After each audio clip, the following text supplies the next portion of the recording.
Hello, I'm Meghan Schiller from KDKA-TV News, and this is your KDKA News Now update. I've got your top headlines and the latest weather forecast. Tonight, AT&T has restored cell service after customers nationwide were hit by an outage. Mamie Ba talked to a few of the 70,000 customers impacted.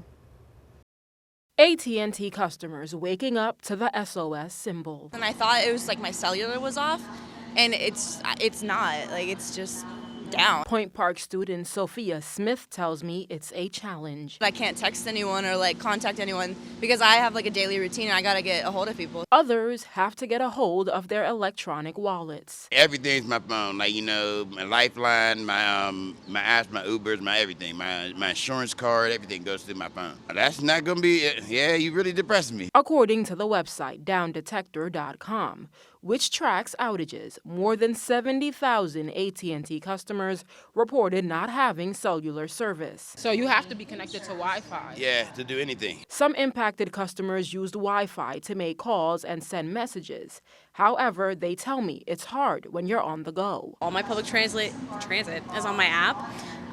So it kind of makes me nervous that I'm going to get stranded places. That's what I was scared of this morning. Thankfully, I figured it out. Some customers with other carrier services were also impacted, but very few and none that we spoke with. Reporting from Pittsburgh, Mamie Ba, KDKA-TV News.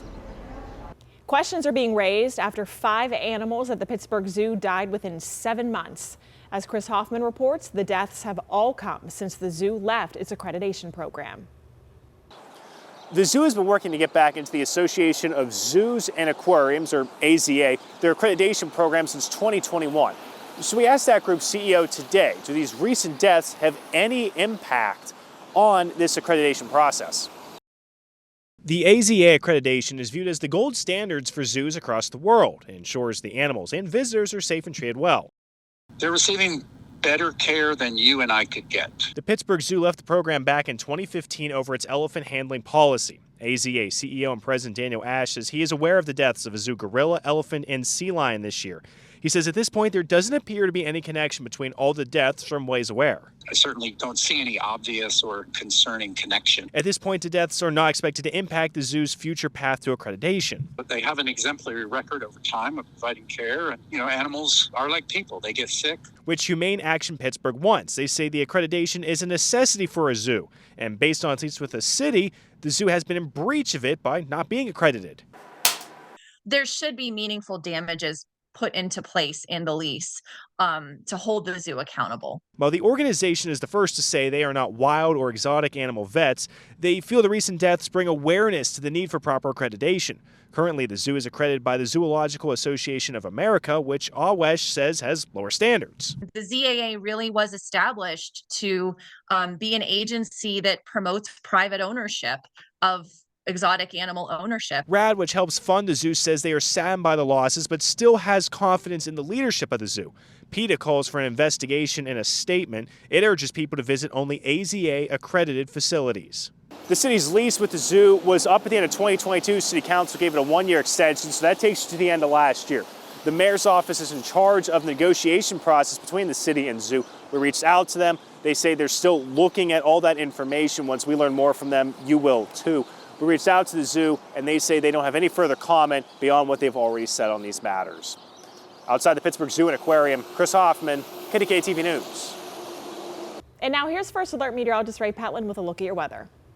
If you have plans out and about, keep the rain gear within reach because rain is part of those plans. The heaviest of it right now is stretched from Uniontown to Elk Lick, and that's going to continue to move on through Somerset County. Some steadier showers south of Waynesburg that continue towards Moundsville, and some lighter rain in Pittsburgh. But with the rain, we're also seeing some fine drizzle that oftentimes the radar has a hard time picking up, and some pockets of fog. So visibilities are reduced down to 1 mile in Butler, 4 miles of Trobe, 2.5 in Oakland, and at times these visibilities drop to a half mile or less. So just know if you're traveling around tonight, you might encounter a few pockets of fog as well.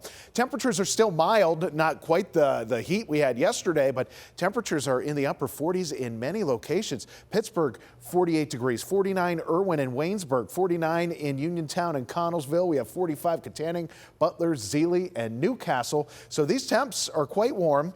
Downtown Pittsburgh is quite quite wet as we've had that rain and drizzle over the city. Today, we made it up to 49 degrees. Our low this morning was 42, and all day long that was above average. And officially, not including what's falling for the next few hours, today we've picked up over a third of an inch of rain. Now, temperature-wise, we are looking to keep the warmer trend going, the overall warmer trend, I should say. Well, you could see a couple little cold snaps in there. The general trend for the first week of March, through the first week of March, is for warmer than average temperatures. So we're going to keep that warmer feel to the forecast. We have some rain, though. That's going to move on. And I think our temperatures are still going to be mild tomorrow.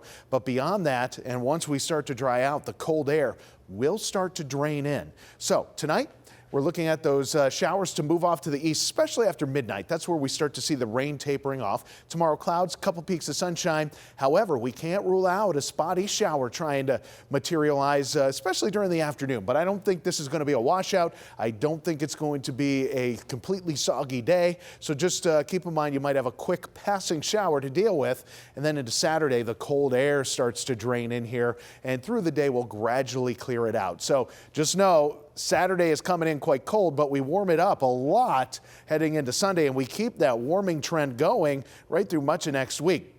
Let's get through tonight first. 40 degrees, a mild night for February. 40 is typically close to what our high would be. Rain is going to be tapering off. Cloudy skies are going to be left behind. And then tomorrow, while we'll see our temperatures try to make a run towards 50 degrees, we will set those temperatures back to kick off the weekend. 34 is all we'll be able to muster on Saturday. Sunday, 47 degrees, and then the 50s and 60s for Monday, Tuesday, and Wednesday. There will be some rain Tuesday, Wednesday, and I wouldn't even rule out some thunderstorms for the middle of next week before the cold air starts to move back in and sets us up for the chance of snow and rain coming into play on Thursday.